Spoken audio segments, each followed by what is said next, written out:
उधर आसमां से किसी ने पुकारा, कहा बादलों से जुड़ो। इधर से जमीने किया एक इशारा, उड़ो और ऊंचे उड़ो। इरादों की टोली लिए साथ में, उजाले रचाने चली,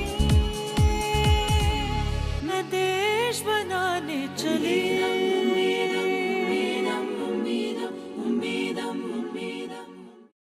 तन समर्पित, मन समर्पित, रक्त का कण कण समर्पित। चाहती हूँ मातृभूमि तुझे कुछ और भी दूँ, चाहती हूँ देश की भूमि तुझे कुछ और भी दूँ। जी हाँ, ये होती है देशभक्ति।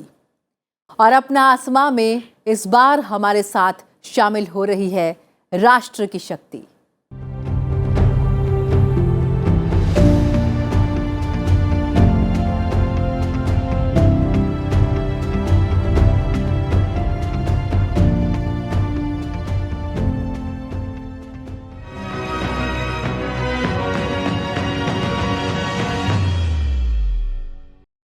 जी हाँ, बिल्कुल। आज हमारे साथ वही नारी शक्ति, वही राष्ट्र की शक्ति हमारे स्टूडियो में मौजूद हैं। आइए उनका स्वागत करते हैं। बहुत बहुत स्वागत है आप सभी का सनसेट टीवी पर। कर्तव्य पथ पर आपने मार्च की, ग्लोरियस मूवमेंट आपने जिया। हाउस द जोश? Very high. गर्व की अनुभूति होती है, गौरव का एहसास होता है। 140 करोड़ की आबादी और वो महिलाएं जो हम में से ही हैं, हम जैसी ही हैं, जिन्होंने इस आसमान में उड़ान भरी, अपनी पहचान बनाई। और कर्तव्य पथ पर पहली बार जब नारी शक्ति की ये टुकड़ी सबके सामने आई, तो दिल किया कि पूरा देश, पूरी दुनिया इसे सलामी दे। सबसे पहले आपके जज्बे को नमन, आपके हौसले को नमन। शुरुआत करते हैं मेरा नाम मेरी पहचान से, और रूबरू होते हैं आप सब से, और पूरी दुनिया को रूबरू कराते हैं उस नारी शक्ति से जिसने कर्तव्य पथ पर देश का मान बढ़ाया। जय हिंद। मैं फ्लाइट लेफ्टिनेंट दिव्यप्रिया हूँ। मैं इंडियन एयरफोर्स में मेडिकल ऑफिसर हूँ, और I represented Indian air force in arm forces medical service contingent in 26 Jan। Thank you. Jai Hind. अपना आसमां में मैं major Diksha, paratrooper special forces में रेजिमेंटल मेडिकल ऑफिसर हूँ। उत्तराखंड एंड लद्दाख बॉर्डर्स में पेट्रोलिंग किया है। एनसीसी में थी। Swami Vivekananda is my role model. उनका प्रिंसिपल्स एंड वैल्यूज़ को अनुसार करते हुए इंडियन आर्मी ज्वाइन किया। जय हिंद। मैं मेजर सृष्टि खुल्लर हूँ। आर्मी मेडिकल कोर से एक आई सर्जन और एक paratrooper. Arm forces medical services contingent को लीड करने का सौभाग्य मुझे मिला। Thank you. मैं कैप्टन अंबा सामंत हूँ। मैं आर्मी डेंटल कोर से हूँ, और 26 जनवरी 2024 में कर्तव्य पथ पे मैंने आर्मी डेंटल कोर को रिप्रेजेंट करा, और फौज ज्वाइन करने से पहले मैं एक एनसीसी कैडेट थी। Thank you. जय हिंद। मैं सर्जन लेफ्टिनेंट कांचना हूँ। मैं मेडिकल ऑफिसर हूँ इंडियन नेवी में, और मैं बिलोंग करती हूँ कर्नाटका से, और मैंने इंडियन नेवी को रिप्रेजेंट किया था इन are contingent which is arm forces medical services on 26 जनवरी। जय हिंद। मैं कैप्टन दीप्ति यादव हूँ, और मैं मिलिट्री नर्सिंग सर्विस का एक हिस्सा हूँ। और अगर मैं अपने काम की बात करूँ तो मैं सेना में अपना योगदान क्रिटिकल केयर नर्सिंग के फील्ड में देकर करती हूँ। नमस्कार। मैं फ्लाइट लेफ्टिनेंट आकांक्षा शुक्ला हूँ, और मैं इंडियन एयरफोर्स में मेडिकल ऑफिसर हूँ। मैंने अपनी पढ़ाई armed forces medical college Pune से कंप्लीट करी है, और मैं कानपुर उत्तर प्रदेश से हूँ। जय हिंद। मेरा नाम कप्तान दीक्षा शर्मा है। मैं सेना में सैन्य दंत चिकित्सा कोर में अपनी सेवाएं दे रही हूँ। मैंने अपनी पूरी पढ़ाई army college of dental sciences Secunderabad से की है। जय हिंद। मैं हूँ कैप्टन अंजना मधु, और मैं मिलिट्री नर्सिंग सर्विस की एक पार्ट हूँ, और ये बहुत खुशी की बात है कि मैं इस बार अपनी कोर को कर्तव्य पथ में रिप्रेजेंट कर पाई। Thank you. जय हिंद। मैं सर्जन लेफ्टिनेंट प्रज्ञा सेठी हूँ, और मैं भारतीय नौसेना में एक चिकित्सक हूँ। जय हिंद। मैं लेफ्टिनेंट ऋतुपर्णा हूँ, और मैं मिलिट्री नर्सिंग सर्विस में लफ्तान के पद पर कार्यरत हूँ। जय हिंद। मैं पलक राणा हूँ। मैं मिलिट्री नर्सिंग सर्विस में कप्तान के पद पर कार्यरत हूँ। मैं भारत के एक बहुत छोटे से गांव छरबा से बिलोंग करती हूँ। जय हिंद। मैं हूँ कैप्टन रिनाइसेंस। मैं राजस्थान से बिलोंग करती हूँ। मैंने अपनी पढ़ाई कमांड हॉस्पिटल एयरफोर्स बैंगलोर से की है, और फिलहाल मैं as captain military nursing service में कार्यरत हूँ। नमस्कार।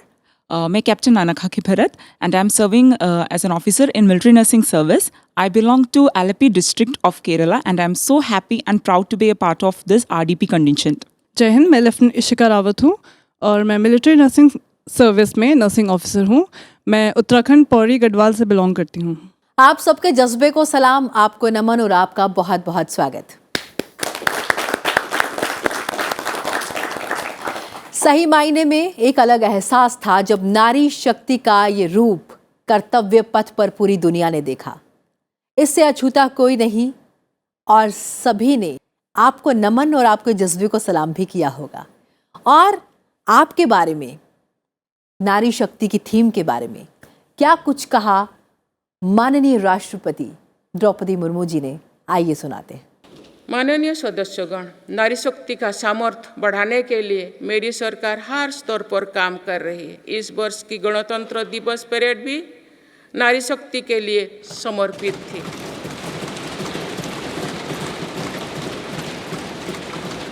इस परेड में दुनिया ने हमारी बेटियों के सामर्थ्य की झलक देखी.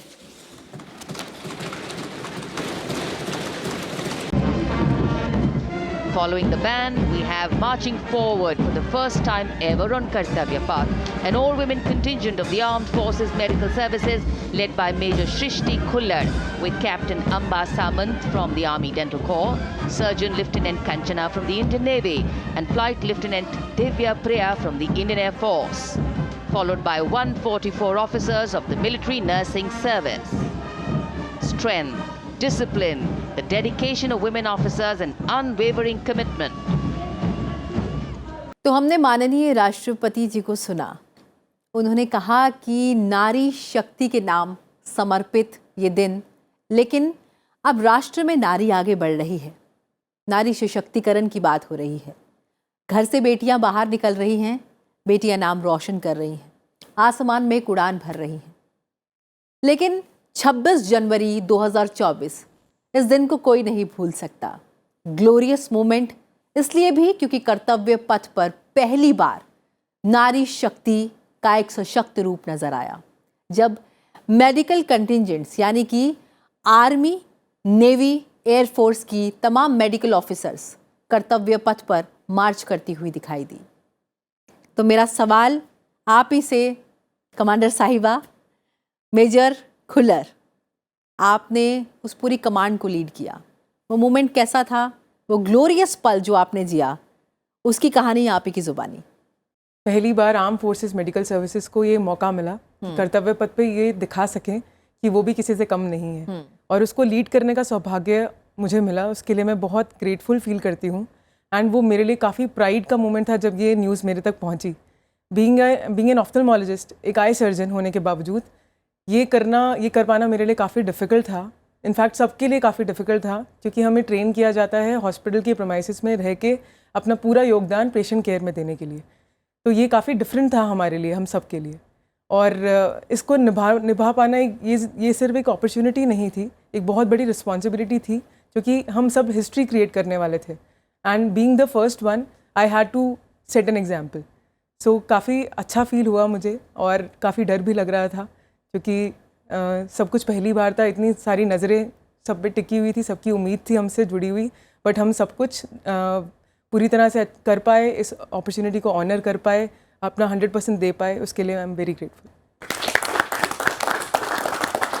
अम्बा, आपसे बात करना चाहूँगी. जैसा कि सृष्टि ने कहा कि एक रिस्पॉन्सिबिलिटी होती है, आप अपने देश को रिप्रेजेंट करती हैं. 26 जनवरी का पल आपने जिया, पूरे देश को आप पर गर्व है.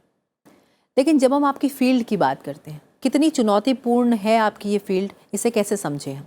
फौज ज्वाइन करने से पहले मैं एक डेंटिस्ट बाय प्रोफेशन थी, और फौज ज्वाइन करने के बाद एक यूनिफॉर्म पहन के और 3 सितारे जब आपके कंधे पे होते हैं, उसके बाद जो रिस्पॉन्सिबिलिटी आप एज अ डेंटल ऑफिसर करते हैं, या एज अ मेडिकल ऑफिसर, या एज अ नर्सिंग ऑफिसर जो आप अपनी रिस्पॉन्सिबिलिटी डिलीवर करते हैं, वो बहुत गुना बढ़ जाती हैं. और इस चीज़ में जो हमारा मेन रोल होता है, वो उसकी ट्रेनिंग हमारी MOBC के दौरान कराई जाती है, जिसमें कि हमारा कॉम्बैट मेडिकल सपोर्ट में हमें ट्रेन किया जाता है.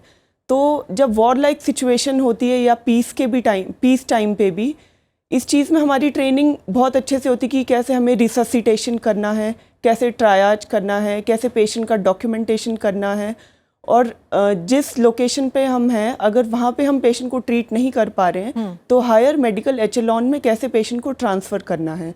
तो ये सारी रिस्पॉन्सिबिलिटीज़ जो होती हैं हमारी, इसकी ट्रेनिंग हमारी पहले से ही बहुत अच्छी तरीके से कराई जाती है जी। तो ये कर्तव्य पथ पे मार्च करना ये एक हमारे लिए एक नई चुनौती था, जिसको हम सब ने मिलकर एक बहुत अच्छे तरीके से एक सफल इवेंट बनाया और एक हिस्ट्री क्रिएट करी खुद के लिए। फ्लाइट लेफ्टिनेंट दिव्या, मैं ये समझना चाहूँगी कि जब हम फोर्सेस के बारे में बात करते हैं तो हम जानते हैं आर्मी, नेवी, एयरफोर्स, सेवाओं के बारे में जानते हैं, समझते हैं।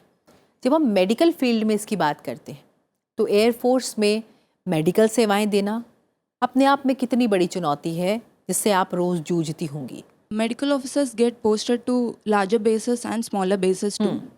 बट कभी कभी ऐसा सिचुएशंस आता है कि हम पेशेंट्स को से हाई एल्टीट्यूड से या छोटा एसएमसी से या एमआई रूम से हायर एक्लॉन्स को शिफ्ट करना पड़ा, हायर बड़ा हॉस्पिटल्स को शिफ्ट करना पड़ता है। तब we do something called as air evacuation. At that time we shift patients from smaller SMCs to a bigger hospital through transport aircrafts और हेलीकॉप्टर्स। So उस समय it is little bit challenging for us to shift the patients from a smaller base to a larger one.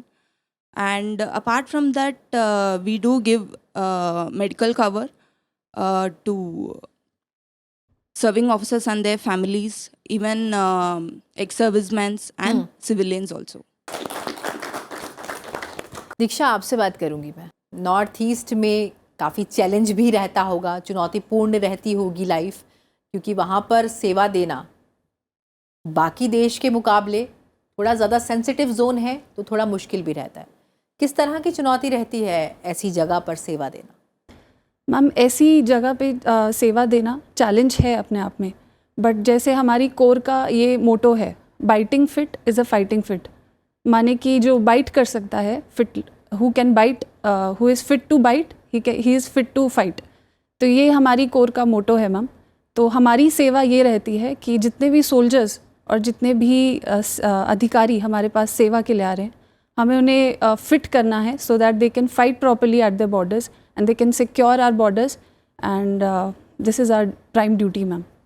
And who are coming from borders evacuation करके उनको वापस उस जगह पे पहुंचाना जहाँ पे they can fight and secure the borders, that is our main role ma'am. मेरा सवाल आपसे है पलक, लाइफ में हम सोचते हैं कि हमें ये करना है, ये हमारा लक्ष्य है, हमारा गोल है, और हम उसे पाने के लिए पूरी जान लगा देते हैं। आपने कभी ये सोचा कि हाँ, I want to be in uniform, ये यूनिफॉर्म मेरा लक्ष्य है? कब सोचा, और इस यूनिफॉर्म ने कितनी ज़िंदगी बदली? तो मैं पहले ये बताना चाहूँगी, जो मैंने अभी तक नहीं बताया था, कि मेरे फादर मेरे पापा भी फ़ौज का एक हिस्सा थे। वो बहुत अधिकारी पद पे तो नहीं, बट बहुत छोटा हिस्सा थे, बट यूनिफॉर्म वो भी पहनते थे।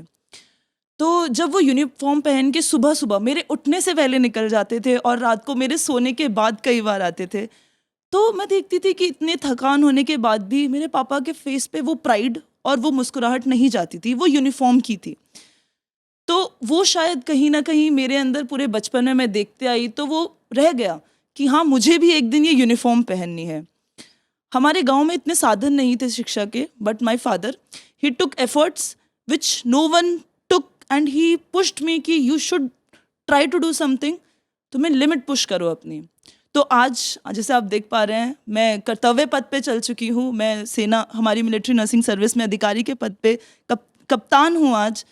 तो मुझे लगता है कि वो सही आया था, जो उस टाइम पापा को देखकर जो एक बच्चे के मन में बस क्यूरियोसिटी आती है कि पापा सुबह जाते रात को आते, क्या है। तो वो बहुत अच्छा रहा, जिसकी वजह से मैं आज यहाँ तक आ पाई, और वहीं से शायद ये यूनिफॉर्म पहनना है, देश की सेवा करनी है, वो मेरे मन में आया और मैं आज यहाँ हूँ।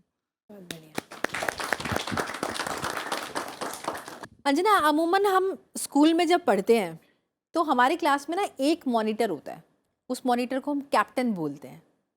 मतलब कि चुनिंदा 30 और 40 लोगों में से बस एक कैप्टन होता है, लेकिन जब हम फौज की ओर कदम बढ़ाते हैं हम सब कैप्टन हो जाते हैं। वो कैप्टन वर्ड हमारी ज़िंदगी में कितना मायने रखता है, आपके लिए कितना मायने रखता है, और ये यूनिफॉर्म आपके लिए क्या है? जी, बेसिकली मैं बिलोंग करती हूँ एक नॉन मिलिट्री बैकग्राउंड से, और एक नॉन मिलिट्री बैकग्राउंड से होकर इतने ही दूर आना, जैसे कि किसी से इंस्पिरेशन लेना और किसी का इंस्पिरेशन बनना, ये सफ़र मेरे लिए बहुत ओवरवेलमिंग था। और मैं बहुत खुशनसीब हूँ कि मेरी मम्मी पापा और मेरी टीचर्स सबकी ब्लेसिंग से मैं यहाँ तक आ चुकी हूँ। जैसे आपने बोला स्कूल की कैप्टन से एक इंडियन आर्मी में कैप्टन बनना, वो सफ़र बहुत ईजी नहीं था, एंड मैं खुश हूँ कि मैं यहाँ तक आ पाई, सबके ब्लेसिंग से यहाँ तक आ पाई। और मैं यही चाहती हूँ कि मैं हमेशा मेरा बेस्ट देते रहें और मेरी पेरेंट्स को और टीचर्स को प्राउड करते रहें। Thank you. प्रज्ञा, आपके पास मैं आ रही हूँ। समुंदर के बीच ज़िंदगी, बहुत बड़ी बड़ी चुनौतियाँ, ये यूनिफॉर्म बहुत कुछ कहती है। आपसे समझना चाहूँगी, नेवी में मेडिकल ऑफिसर की जिम्मेदारी कितनी चुनौतीपूर्ण होती है? As a principal medical officer on board a ship हमारी लाइफ काफ़ी चैलेंजिंग होती है, हमारी रिस्पॉन्सिबिलिटीज़ काफ़ी बढ़ जाती है, बिकॉज सिग्नल और इक्विपमेंट्स की कमी की वजह से हम पेशेंट केयर पे कभी कॉम्प्रोमाइज़ नहीं कर सकते। हमको रेस्क्यू ऑपरेशंस करने पड़ते हैं सबमरीन से, दूसरी शिप से या एयरक्राफ्ट से, और हम सिर्फ सर्विस पर्सनल का ख्याल नहीं रखते, हम फिशरमैन या जिसको भी हमारी ज़रूरत होती है, और कंट्रीज़ के बॉर्डर्स क्रॉस करके हम जितनी दुनिया देखते हैं उतनी हम लोगों के ख्याल भी रखते हैं और हम अवेयरनेस भी स्प्रेड करते हैं। तो नेवी ने काफ़ी लाइफ चेंज करी है, होराइज़न काफ़ी ब्रॉडन करे हैं, और एज अ मेडिकल ऑफिसर मुझे काफ़ी लोगों की लाइफ में हेल्प करने को मिला। आपके पास आएंगे दीक्षा। आपने कहा कि स्वामी विवेकानंद आपके आइडल हैं, उन्होंने आपकी ज़िंदगी बदली।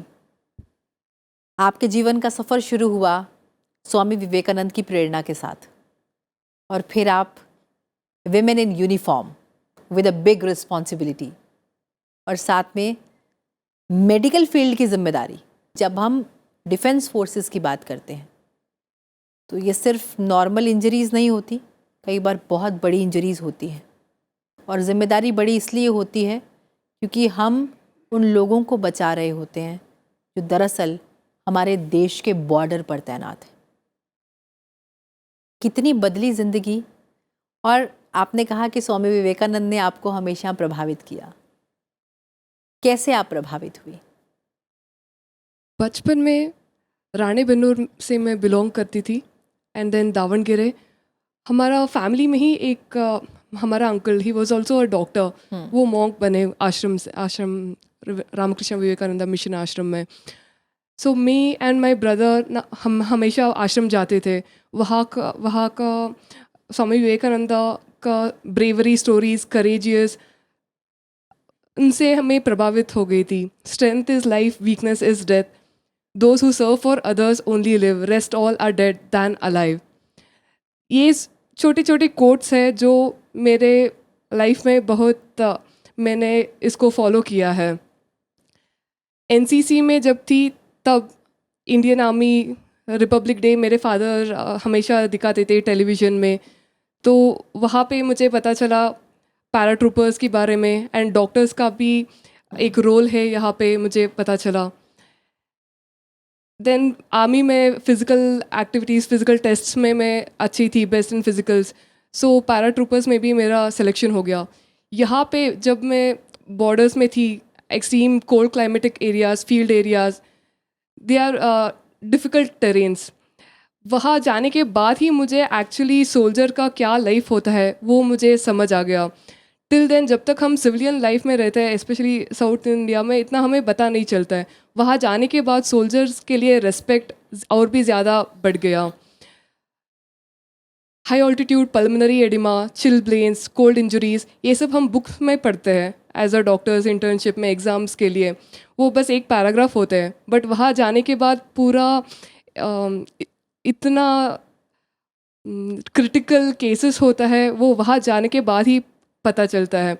-40 डिग्री सेल्सियस टेम्परेचर रहता है, ऑक्सीजन बहुत कम, -85-90% इतना में हमें रहना चाहिए। So these are all the challenges, and soldiers are doing their best and serving our motherland. They are fighting for a country.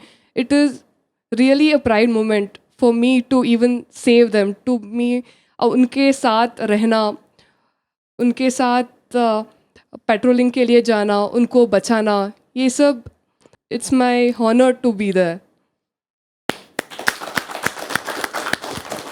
गर्व की अनुभूति होती है ये बात जानकर कि जो हमारे देश की सुरक्षा करते हैं, आप उनके जीवन की रक्षा करते हो। जब ये बात हम सोचते हैं तो गर्व का एहसास इसलिए भी होता है क्योंकि जब बेटियां अपनी ज़िंदगी में कुछ करती हैं तो ऐसा लगता है कि ये देश आगे बढ़ रहा है क्योंकि बेटियां बढ़ रही हैं। बहुत बहुत धन्यवाद वो होने के लिए जो आप हैं। रेनन से आपसे बात करना चाहूँगी। आप जैसा कि आपने बताया कि आपने जम्मू कश्मीर में अपनी सेवाएं दी, तो जम्मू कश्मीर पर पूरी दुनिया की नज़र है, पूरी दुनिया जानना चाहती है कश्मीर के बारे में। और अब इस बदलते कश्मीर में जहाँ खुशहाली आ गई है, जहाँ अब हम सुकून में, चैन व अमन में सांस ले पा रहे हैं, जहाँ एक बड़ी कोशिश के बाद जिस लाल चौक पर लोग जाने से कतराते थे, आज वहाँ तिरंगा फहरा रहे हैं। इस बदलते हुए जम्मू कश्मीर में आपने भी अपनी सेवाएं दी हैं, तो आपके कुछ एक्सपीरियंसेस, कैसा लगा आपको वहाँ काम करके? जम्मू एंड कश्मीर में मुझे काम करके बेहद ही खुशी महसूस होती है और हमेशा मेरे अंदर वो सम्मान का भाव आता है कि मुझे ये मौका मिला जम्मू कश्मीर में अपनी सेवाएं देने का। ये पर्सनली मेरे लिए एक बहुत बड़ा अचीवमेंट था और चैलेंजिंग भी था। जैसे ही मैं वहाँ पहुँची, वहाँ पे काफ़ी कुछ मैंने ऐसे देखा जो कि मेरे लिए फ़र्स्ट टाइम था।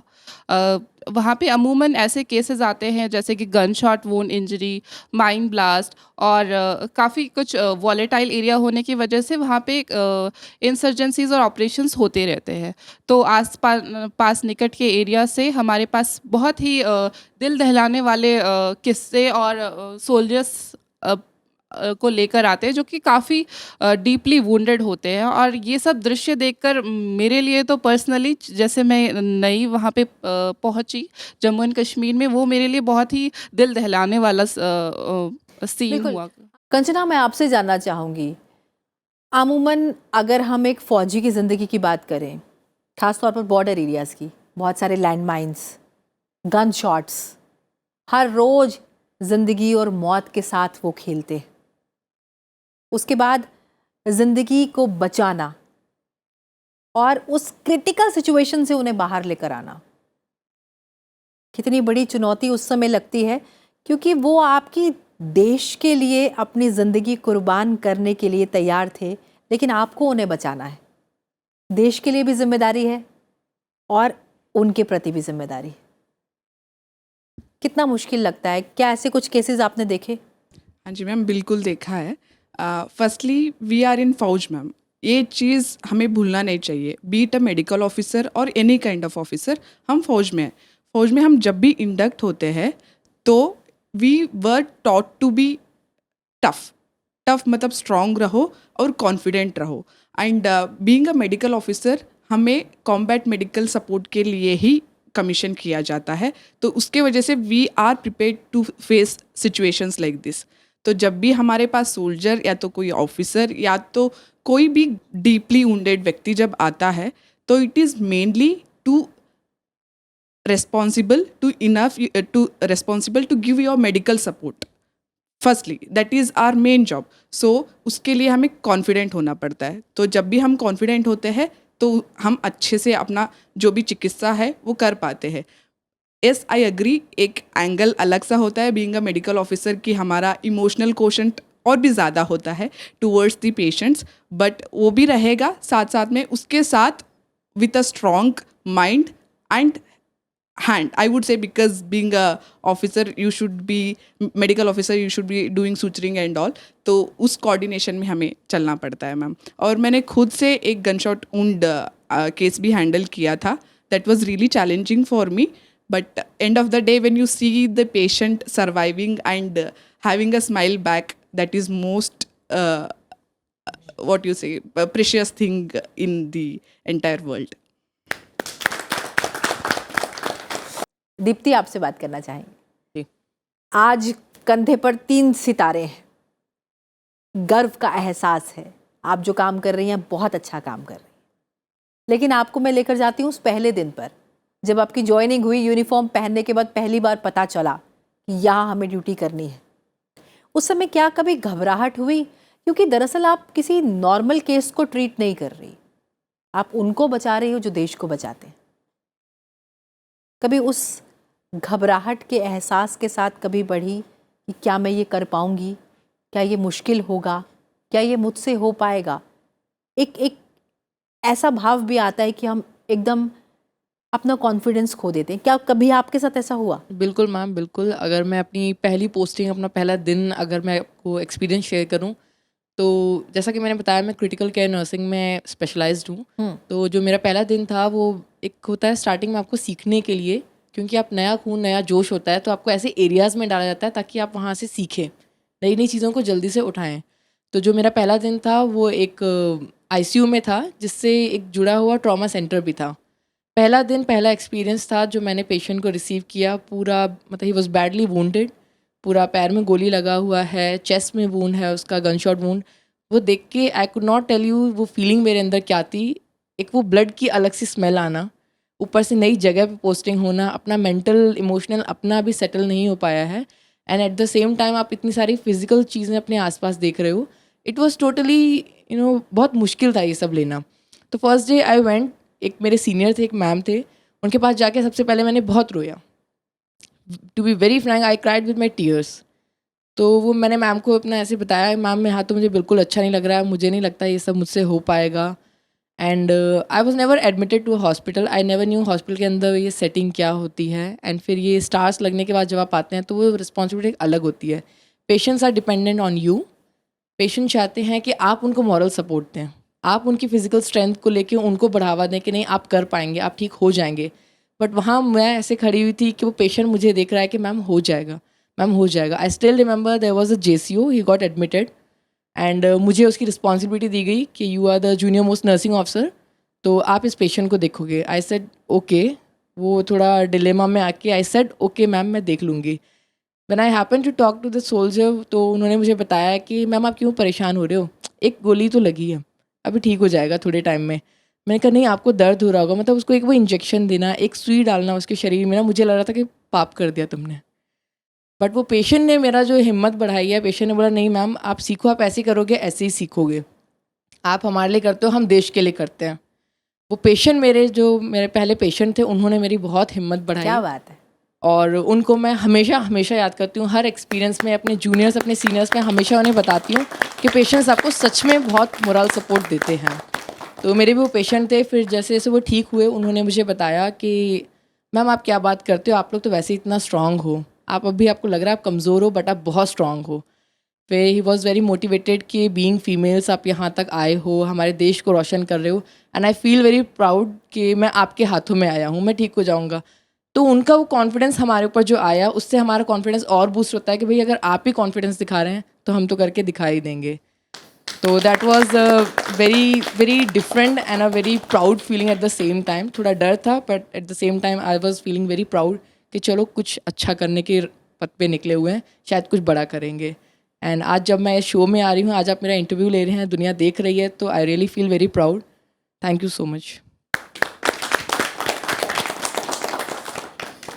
ये हमारा सौभाग्य है कि हम आप सबके साथ बातचीत कर पा रहे हैं, और हमारे साथ वो लोग हैं, हमारे साथ वो बेटियां हैं जिन्होंने अपनी ज़िंदगी में वो कर दिखाया है कि आप जैसी कई और बेटियां भी आगे आना चाहती होंगी, सिर्फ आप जैसा बनना चाहती होंगी.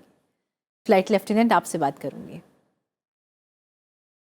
ज़मीन से कई फीट ऊपर ऊंचाई, उड़ान तो हम अपनी ज़िंदगी में भरना चाहते हैं, लेकिन कई बार उस उड़ान के बाद कई ऐसी त्रासदी ज़िंदगी में आ जाती है जो हमारी ज़िंदगी बदल देती है। ऐसे में उनका हौसला बढ़ाना, जो अपना हौसला कहीं गवा चुके हैं, उस कॉन्फिडेंस के साथ, कितना बड़ा चैलेंज है ये। मैम सही कहा आपने। As I am part of Indian Air Force, हमारे पायलट्स जब सॉर्टीज़ और मिशंस के लिए जाते हैं तो वो हम पे बिलीव करते हैं क्योंकि उनके पीछे उनकी फैमिली है एंड दे ट्रस्ट अस कि अगर वो बाहर जा रहे हैं या they are not present in the station तो उनके पीछे जो उनके फैमिली मेम्बर्स हैं, वाइफ हैं, बच्चे हैं, उनका ध्यान हम रखेंगे। तो जितना प्रायोरिटी मेरे लिए मेरे पायलट्स हैं who are our pride, because हर दिन when they are going for a sortie my fellow pilots have told me कि it is difficult and they are conditioned in a way when they know कि they might not come back, and it's a big responsibility on us to take care of them as well as their families. It's a moment of pride for me that I'm part of such a big and prestigious organization of my country, and will always be grateful for this position as well as my organization. Thank you. तो captain Anagha, जी ma'am, आपका काम normal काम से काफ़ी अलग है, इसलिए क्योंकि आप ज़्यादातर हाई ऑल्टीट्यूड एरिया में पोस्टेड रहती हैं। ये आपकी स्पेशलिटी भी है। हाई ऑल्टीट्यूड एरिया जहाँ पर काम करना आसान नहीं है, वहाँ की जो सिचुएशंस, कंडीशंस होती हैं बहुत अलग होती है। सांस लेने में दिक्कत होती है क्योंकि इतनी ऑक्सीजन नहीं होती, क्लाइमेट भी, वेदर भी बिल्कुल अलग होता है। ऐसे में वहाँ काम करना कितना बड़ा चैलेंज है जो रोज़ एक बड़ी चुनौती बनकर आगे आता है और आप उससे रोज़ निपटती हैं। First of all I am very proud that मैं एक हाईलैंड हीलर टीम की पार्ट हूँ, and to work in the one of the highest hospital that is multi speciality hospital and to deliver combat care to the combatants, मैं बहुत proud हूँ इस बात पे। एंड उधर की सबसे बड़ा चैलेंज ये है खुद आप एक चैलेंज हो, क्योंकि आपको खुद ही एक्लिमेटाइज करना होता है उतनी बड़ी हाइट पे। एंड मैं तो अराउंड 12,000 हाइट पे काम कर रही हूँ, तो खुद ही आपको उस हाइट से एक्लिमेटाइज करना है एंड उधर की एक्सट्रीम कोल्ड वेदर से आपको मिलजुल के चलना होता है। एंड हमारा तो मेन एम है कि पेशेंट को जितना जल्दी हो सकते, जितना इंजर्ड पेशेंट्स हमारे पास आते हैं, जैसे नॉट ओनली इंजर्ड पेशेंट्स, हमारे पास जो बीमारी ऐसे आते हैं जैसे हैको जो MI होते हैं, जो नीचे जो हॉस्पिटल्स में हमें मिलते नहीं हैं ऐसे पेशेंट्स हमारे पास आते हैं एंड हमें उनको जल्दी से जल्दी स्टेबलाइज करना होता है एंड हमें उनको नीचे डाउन करना होता है to further multi speciality hospitals.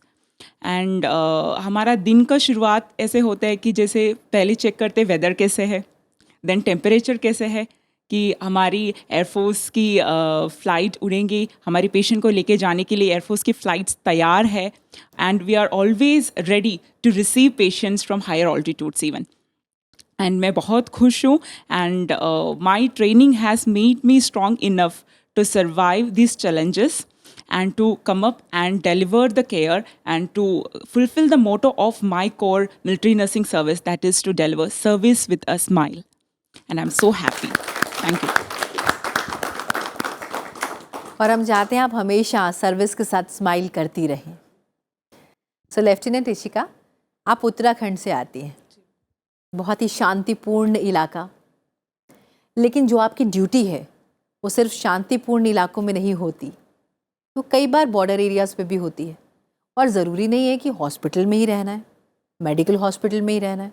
हो सकता है कि आपको कई बार किसी क्रिटिकल सिचुएशन में बॉर्डर एरिया पर भी जाना पड़ जाए, in a rare case of emergency. ऐसे में आपने खुद को कैसे तैयार किया और वर्दी आने के बाद ज़िंदगी में क्या तब्दीली आई?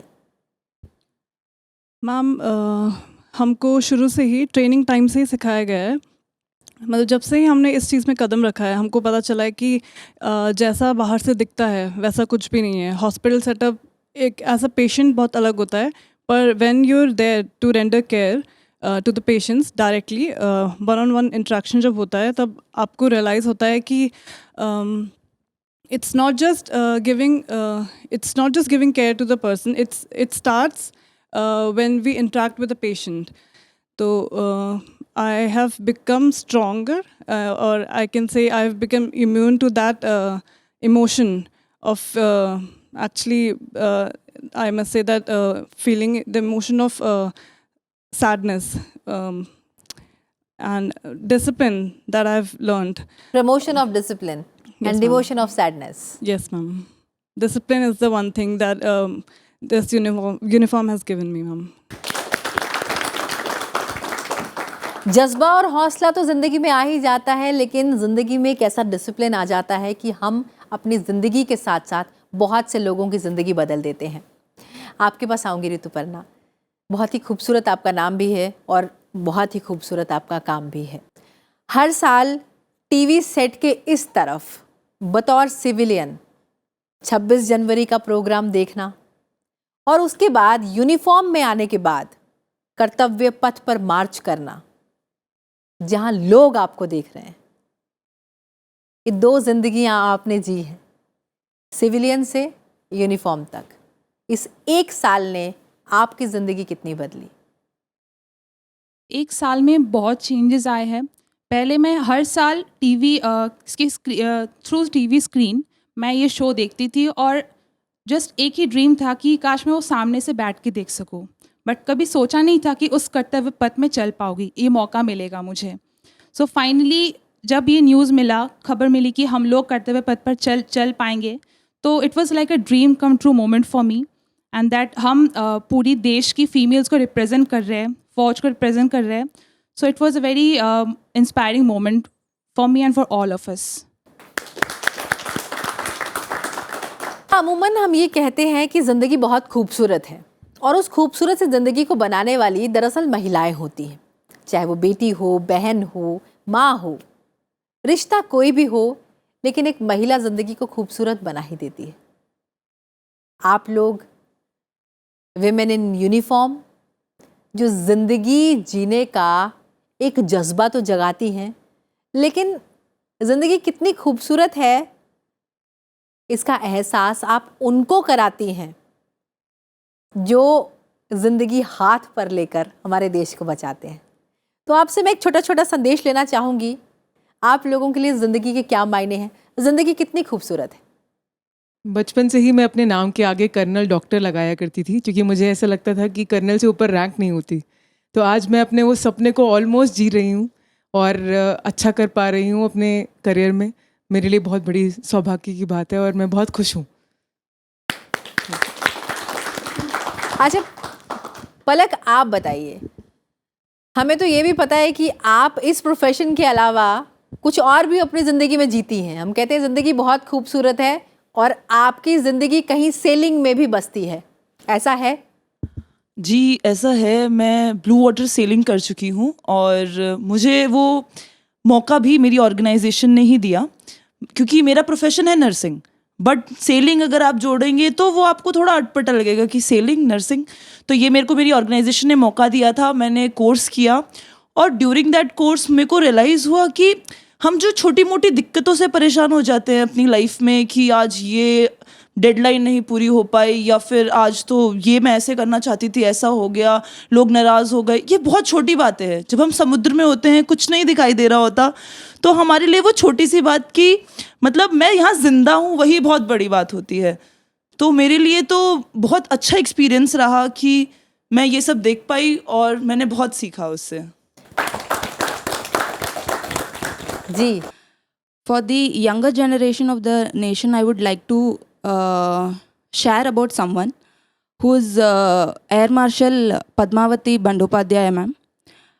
She was a medical officer in Indian Air Force, and she was the first woman of India to conduct a scientific research in the North Pole.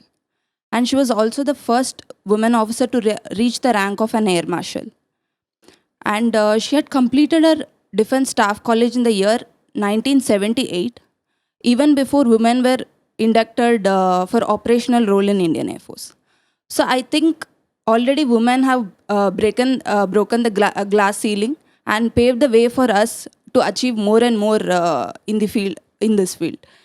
So I would tell all the young children that hold on to your dreams and keep working hard with perseverance until you achieve it. बहुत बढ़िया। ज़िंदगी हसीन है, Indeed, life is very beautiful, and in this organization, life और ज़्यादा beautiful हो जाती है, because in this organization you live a life less ordinary. And इस चैनल के माध्यम से जो भी आज हम सबको देख रहे हैं, इस चैनल के माध्यम से मैं ये संदेश पहुंचाना चाहती हूँ, if you have that zeal, if you have that passion, this organization is for you. Come join us. ज़िंदगी बहुत खूबसूरत है, बहुत हसीन है। जो भी आज मुझे यहाँ पे दर्शक देख रहे हैं और यंग चिल्ड्रंस के लिए मेरा ये मैसेज है कि आप ज़िंदगी में जिस भी चीज़ के लिए पैशनेट हैं या आप जिस भी चीज़ को अचीव करना चाहते हैं, आप अपने हार्ड वर्क, डिटर्मिनेशन और पेशेंस के साथ उस चीज़ में लगे रहिए और अपने गोल्स को अचीव करिए। और ज़िंदगी में जितनी भी छोटी से छोटी चीज़ें हैं, सबको एंजॉय करते रहिए। Thank you. ज़िंदगी बहुत खूबसूरत है मेरी प्यारी बहनों, आ जाओ फौज ज्वाइन करो। डरने की कोई बात नहीं है। There is no gender discrimination. फौज का कोई स्टैंडर्ड्स है, पैराट्रूपर्स एंड स्पेशल फोर्सेस के लिए कोई स्टैंडर्ड्स है, वो जो कोई भी क्रॉस करता है वो सभी ज्वाइन कर सकता है। Build your strength, stamina and endurance and join army.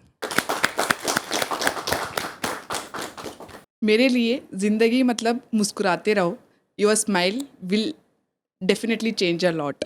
And उसके साथ सपना देखते रहो, मतलब dream dream dream, because one day those dreams will come true. And जब सपना सच होता है तो खुद से मुस्कुराहट भी आ जाता है। बिल्कुल सही कहा आपने कंचना। अगर हम अपने सपने देखेंगे तभी उन्हें पूरा करने के लिए उनके पीछे भागेंगे।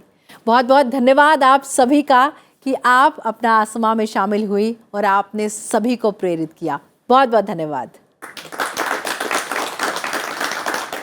और इसी के साथ मैं यही कहना चाहूँगी कि जज्बा आपका है, हौसला आपका है, पहचान भी आप ही की होगी। सपने देखते जाइए और उसे पूरा करते जाइए। इसी बात के साथ अभी के लिए दीजिए इजाज़त और देखते रहिए सनसेट टीवी। नमस्कार। उधर आसमां से किसी ने पुकारा, कहा बादलों से जुड़ो। इधर से ज़मीने किया एक इशारा, उड़ो और ऊंचे उड़ो। इरादों की टोली लिए साथ में, उजाले रचाने चली, मैं देश बनाने चली।